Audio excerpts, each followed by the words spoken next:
Taoist Magic Talk Show brought to you by Taoist Master จี师傅 and 天日 Dragon Taoism ผู้亮天尊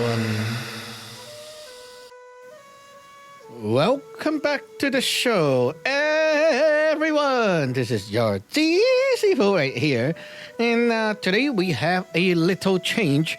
Trying to see if this is actually a better idea to shorten the show a little bit. So today's show will be set to be about 19, 18 minutes-ish. Let's try to accomplish that today. So the topic today is about divinations, and I'm going to tell you some secrets of divinations which might blow your mind.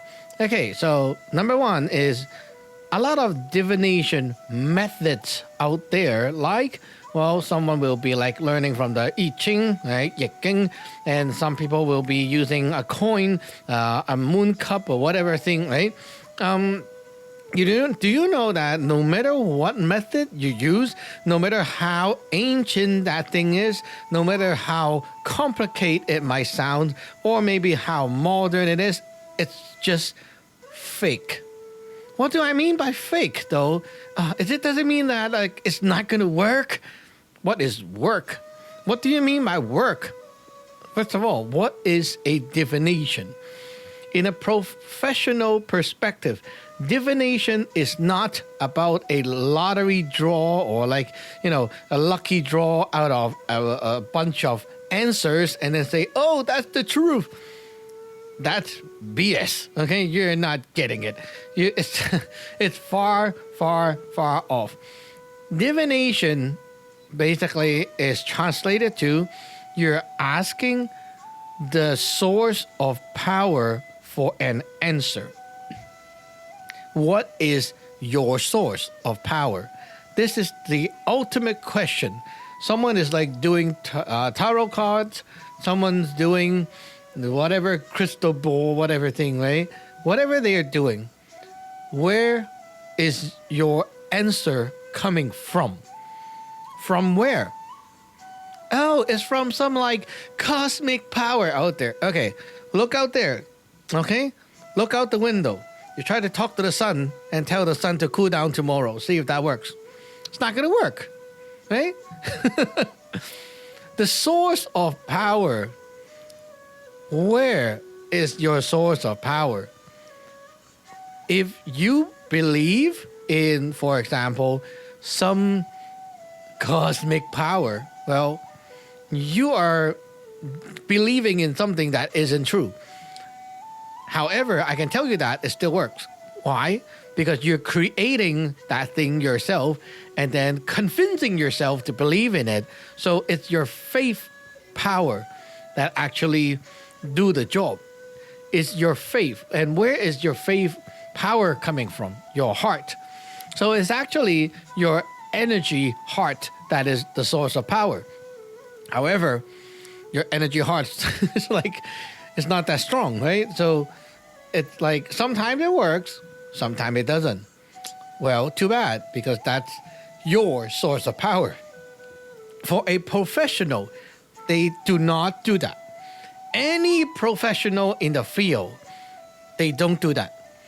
If you are in like the Western side, of Taoism, and you go online, search up the forums and ask people, you will come up with a lot of garbage answer because people don't understand what Taoism is. And then they talk about nature, the cosmic power and all that, right? Divination, it's not like that. You go to China, you go to Hong Kong, those places, okay, Asian places where they have Taoist temple. You go there, ask for divination, you talk to the god. People tell you, go burn incense and then grab this and then do this, shake, shake, shake, and then you get an answer. You get the answer from a god. That is the source of power. Every lineage or sect have their own gods. And you ask those gods for answer. Okay, that's pretty much the answer, the secret. You need a source of power, and the source of power needs to be something that is overpowering you. Why? Well, think about it. if you are an ant, okay, and you ask another ant, hey, what do you think it's going to be after I make the left turn in this little like thing right here? Like I walk straight and turn left. What's going to happen? How can the ants tell you? The ant, it's just an ant. But if the ants can talk to a human will look from another perspective and tell them, no, that's a dead end. You know, you go there, you're going to drown. And you don't believe it, and you go there, and then you get drowned because the human can see the stuff in front of the ant. While the ant's vision is very short, they cannot see it. Same thing with the gods. Gods have further vision. They have long vision. They can see things in a different perspective and tell you what's going on. Now, here's the thing. Some people will have this question in their mind is like, if I take, for example, a little object and then I toss it in the air, like flipping a coin, right? How can that split second of me tossing the coin and then getting an answer will be like enough for the other side to check up on whatever things and then come back with an answer? I mean, you can be just tossing it yourself. The coin will still land on the floor and you will still have a result. How can I know that is the God's answer and not just a random toss? And how can the God do this so fast or come up with the answer so fast, like instantly? Now, this is something you're missing out of the puzzle, right?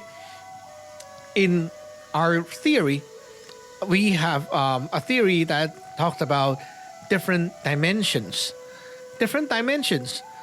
of like one dimension we call pre-heaven, and in that dimension is where like the gods are, and there's no time element in that dimension. In the spiritual dimension, which we call the dimension 6, that is like where ghosts are. There's time, but there's no distance restriction. So you can be like walking somewhere and then immediately you want to go to someone's house, you're boom, and then you're right there. Like there's no distance. You don't need to use time to go to somewhere in a far distance. Okay, that's pretty nice, right? It's kind of like internet. You know, we can see the pattern on the internet. I want to go to this website. Click, click, click, click, and then the website appeared. I want to check out like the place in China. Ding, there you go. Like that. There's no restriction in distance. Now, in the pre-heaven dimension where the gods are, there's no restriction in time. So basically, it's like you are like viewing. Imagine you right now is looking at a video editing software. Okay, and you see the video is playing, and then you just pause it, and then you're like, let me check what's in the video for the next 15 minutes, and then you skim, and then you look at that frame, and then you come back, and then you ding, and then there you go. You see, it's kind of like you can cheat, you can cheat and then see the other frame and come back, right? That's basically what the God can do for you. That's why there's no time that is needed for the God to get an answer, because it's like they are in a different dimension. They are different from us, not like human being asking human being. So, having said that, you can kind of get it if you ask your own heart for answer. Your own heart, like you are still a human being, how can you get that answer so fast, right? The God can. Now, another thing is we have confirmation with the gods to make sure that the divination is right or legit. Sometimes we don't just ask one question, we ask a bunch of questions. Like sometimes we can sit there, do divination for like an hour or half an hour, just asking a bunch of questions, because we're like having a conversation with the God, right? So you will see a pattern going on. For example, I want to ask, last night I got a dream, and I want to ask, is that like a sign of I'm being attacked by evil things, right? So I started to do the divination. Divination will tell you a lot of hint, because you still haven't touched the right answer yet, right? So it keeps giving you hints, and you can see like oh, it's more likely to be these. And then a bunch of other things that's grouped together, they will say, no, these are not likely to be that. And you can kind of bang like left and right and kind of find where that answer is. And eventually you'll come up with the most precise and accurate answer, and the guy will say, right on. It will give you that right on signal right there. And then you'll be able to know, oh, okay, it makes sense because all the answers are like going in the same way. It's not like, oh, I asked this, it say yes, and then I ask something similar, it say no, and it becomes like so confusing, right? When your divination becomes like a guess, like you're just guessing, and then it's like not accurate, not consistent, then the divination is wrong. It's not working because you're not getting any legit answers, right? Now, sometimes there's also another thing is that your relationship with the God is not good, that God can fuck you up. Right? God can also trick you because you are not a good person in the God's eyes, and the God don't want to help you. Then the guy will be like, yeah, I'll give you answer. This is okay. This is not okay. Okay, not okay. And then just fool you, right? That can happen too. Why the God must help you? Now think about this question. Why does the God must help you? Who are you to the God? You're just a stranger. Maybe you're even an asshole, right? Think about it. If you visit a temple, the God don't know you, right? Like you're the first time visiting there.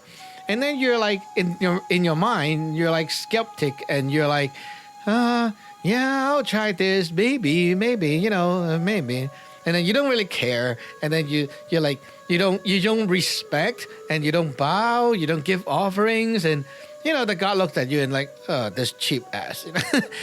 And the God is like, oh, who cares? He asks anything, I'll give him a yes. And then you start asking something, and the God's like, yeah, whatever, like that. And you get answers. It's going to be from the God, but it's just, the God don't want to help you. Divination is like you're asking someone for an answer. And that someone is also like a human being which has feeling, right? You want the divination to work, you need to build a relationship with the God. And it's a serious thing.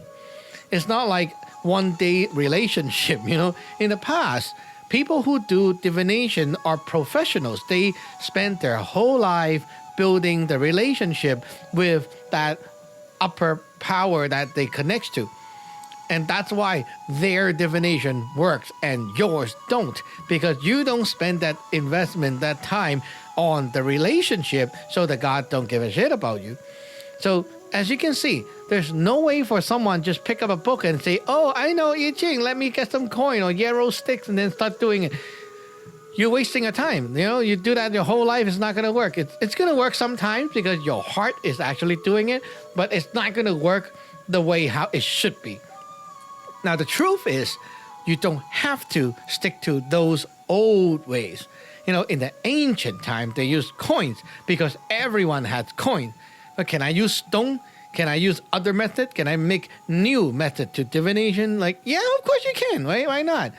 Like here in my lineage, I use any kind of method, like the palm. I can use the dice. I can use playing card. I can use anything. Right? The thing is about how you can build that like question and answer system. Let's say I use Lego. Okay, Lego. They comes in like all kinds of colors and pieces, right? So let's say we have like the common ones, blue, yellow, red, and green, right? So we have those pieces. So I will take some pieces and then I tell the God, okay, if you want to tell me this, you show me more blue. You tell me this, you show me more yellow, things like that. And then I put them into a bucket and I shake it, and the Lego pieces fall out. That's how I want my God to show me the answer. And if the God agreed, then that will be the way. Why not? Oh, so that means you can use any method. Yes, that is true. You can invent your own method as well. Seriously, you can invent your alien language and then just say, oh God, this is the way how we talk. And if you want to show me anything, you show me these, and there you go. Now, that's your side creating a language to communicate with the god. And if the gods agree, that will be the divination system that you can use. It applies to any religion, like pretty much. So that's why other religions or sects of Taoism, they all have their kind of unique way, because people invented a way and then make it like an agreement with the god, and the god used that to talk to you. Okay, now, can the god create a new way for the human being if we don't have a way? Yes, of course. Sometimes the god can talk to the person who is doing the divination and tell them extra information. For example, we have a system using the chim, like little wooden stick with numbers, right? Sometimes, like, okay, you have a standard answer for those numbers, but the god decided to tell you something else, not that default answer, but they want to use the number as a way to hint to you about something that is not in the book. Then what happened is, the one who is doing divination, they shake the thing and then got the number. I hold on to it, I looked at it, and I have to confirm with the god, is that what you want to tell me? He said, yes. Okay, and then when I start to look at the book, the god would tell you, no, not this meaning. You got to ask the god, is it what you mean? And he will say no. Okay, when he say no, but it is the number, then you got to ask, okay, so what are you trying to say, right? And then you have to go back and forth, and then kind of look at the pattern and see what the god is actually trying to hint to you. And that requires a lot of experience and also knowledge, because if you don't have any knowledge, then the god don't know how to talk to you. You got to find a way, to make some mutual understanding with the god, and some other patterns that the god can actually use to bring the answers to you. So divination, bottom line, is a way to communicate with the god, the higher power that you connect to. So number one is, you need to have a higher power that you connect to and build a relationship with, and you got to be cultivating their powers for quite some time in order for you to do any divination. The second thing is, you got to know how to ask questions. This is very, very hard. I'm not talking about like being very poetic. I'm talking about being skillful. Like, you want to ask question, then you need to know how to bang left and right for the actual precision answer. Like, you got to ask here, ask there, and then try to get the right answer that you need. And that is not easy. A lot of people just want to listen to things that they want to listen. So it's like, oh, I got this girl online, and does she love me? And then you keep asking, oh, she don't love me? Does she like me? Does she feel good about me? And then the guy's like, no. You still don't want to ask the negative side, then you won't get anywhere, right? So, yeah. And the last thing is, divination, it's also about getting the actual result as well, not just an answer. It's a result. Like, we want something to happen, and we can use divination to make that happen as well. If your god says something will happen, then your god will also help you to make that happen. So now, that's something else to talk about in a future episode, and my timer is ding ding right at the end, last 30 seconds. Anyway, so we'll see you next time. Remember to subscribe, like, share, and so on, and we'll see you in the next episode. Also, don't forget to comment below for future topics. Bye bye.